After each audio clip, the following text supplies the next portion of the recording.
History is full of interesting characters, but none quite to the likes of Francis Grierson, a mystic musician who played as a psychic pianist for royalty in the 1800s.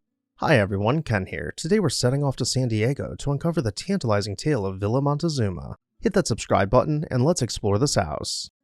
Jesse Shepard, better known by his pen name Francis Grierson, led a life as colorful as the music he played.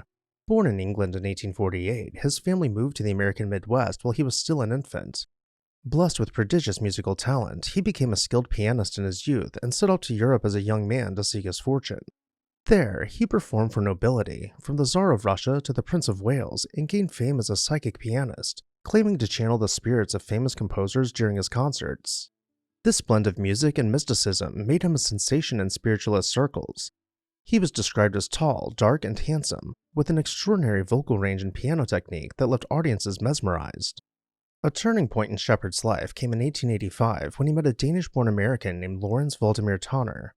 Tonner became Jesse's devoted secretary, travel companion, and his life partner for the next 40-plus years. In an era of social taboos, they never publicly labeled their relationship, but they spent most of their adult life living together. By the mid-1880s, Jesse Shepard's fame as an eccentric musical mystic had spread across continents. At the same time, San Diego, California was in the midst of a real estate boom, and the local boosters were eager to attract culture and prestige to their young city. Two wealthy landowning brothers, William and John High, came up with an audacious plan. They would lure the renowned musician to San Diego by building him a magnificent custom home. Flattered by the offer, and undoubtedly intrigued by the idea of having a home built to his own fanciful specifications, Shepard accepted. In 1887, architects Comstock and Trotz were hired to design the mansion, and builders Cheney and Leonard constructed it at a cost of around $19,000, a hefty sum at the time, when ordinary homes in the area cost a fraction of that. An additional $7,000 went into sumptuous stained glass windows alone. Shepard grandly named his new residence Villa Montezuma after the ship the Montezuma that had first brought him as a child from England to America. From the moment it was completed in mid-1887, the Villa Montezuma was a showstopper. It was a Queen Anne-style mansion embellished with exotic architectural flourishes that reflected Shepard's artistic taste. The house featured towers and turrets, bas-reliefs, and even gargoyle-like creatures perched on its eaves, giving it a storybook appearance. Inside, virtually every room was a work of art. The walls were paneled in polished oak and redwood, and ornately encrusted Walton embossed wallpaper adorned the ceilings. The grand staircase was meant to impress from the moment guests entered the house, from an intricately carved newel post to a dazzling web of spindles running up the riser. As we venture deeper into the entry hall, we get a better look at the small details that really make up the space. Across from the grand staircase, we pull back portieres to enter the drawing room. This room is equally as grand, with polished woodwork cladding the walls below a colorful coffered ceiling. We can clear away the clutter to get a better look at the fireplace around, admiring hand fluting, rosettes, and even fleur-de-lis worked into the design of the mantels. However, for as intriguing as the house has been so far, no room could quite compare to the music room. Brilliant stained glass windows paid homage to Shepard's favorite artists and writers, turning the sunlight into a kaleidoscope of color across the interiors. In the grand music room where Jesse entertained, guests could gaze upon glowing glass portraits of Beethoven, Mozart, Raphael, and Rubens, as well as a large window devoted to Sappho, the ancient Greek poet. One especially intriguing stained glass panel symbolically depicted the Orient, and it secretly included Jesse Shepard's own face among its designs, a whimsical self-portrait in colored glass. The fireplace's surround is clad in porcelain tiles, creating a tile mural that is all framed by the solid walnut mantel. Over in the corner, we follow the fresh scent of flowers to find the conservatory, allowing light to flood into the music room. Let's continue exploring now, going even deeper into the house beyond heavy wooden doors.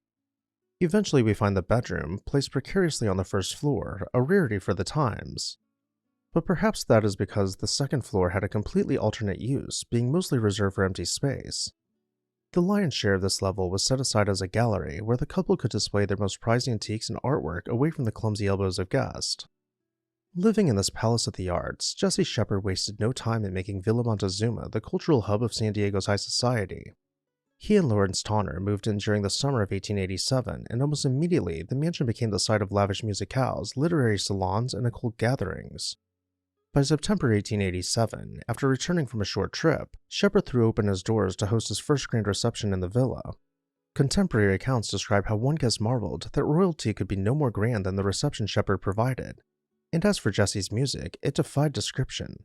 Dignitaries, financiers, and artists crowded into the music room to hear the maestro perform.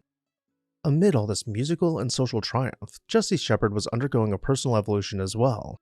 Tucked away in the villa's cozy upstairs tower bedroom, he began to indulge in new creative passion, writing. San Diego's literary scene, though small, welcomed his contributions.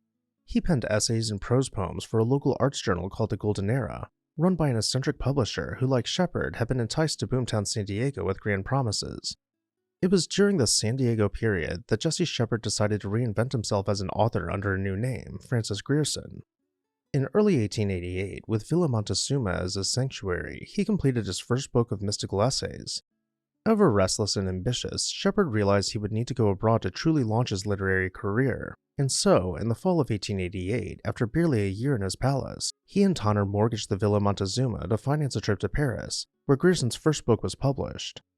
By mid-1889, the pair returned to San Diego only briefly. The great real estate boom had collapsed by then, and the lavish lifestyle they'd enjoyed was no longer sustainable. In December 1889, Jesse reluctantly sold Villa Montezuma, never to live in San Diego again. In 1890, the couple settled in Paris for several years, where Grierson published essays and books delving into spiritualism, the occult, and his own boyhood memories of Lincoln-era Illinois. By 1896, they moved on to London, where Grierson's writings and lectures enjoyed a modest vogue among those fascinated by mysticism and music. Through the late Victorian and Edwardian eras, Grierson and Tonner lived as a devoted unit, part of the cosmopolitan art world, yet always somewhat on the fringes.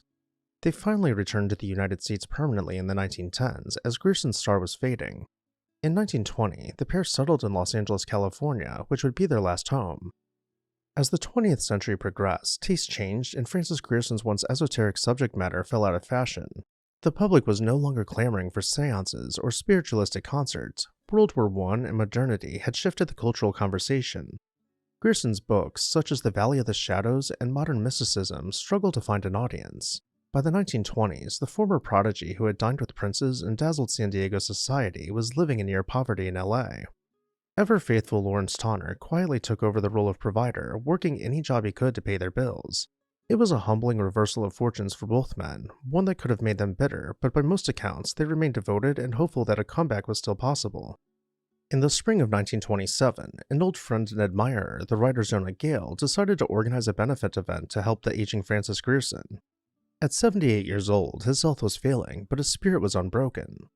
On the evening of May 29, 1927, Grierson, accompanied by Tonner, arrived fashionably late as always at a private home in Los Angeles where a small crowd had gathered in his honor. What followed was the stuff of legend.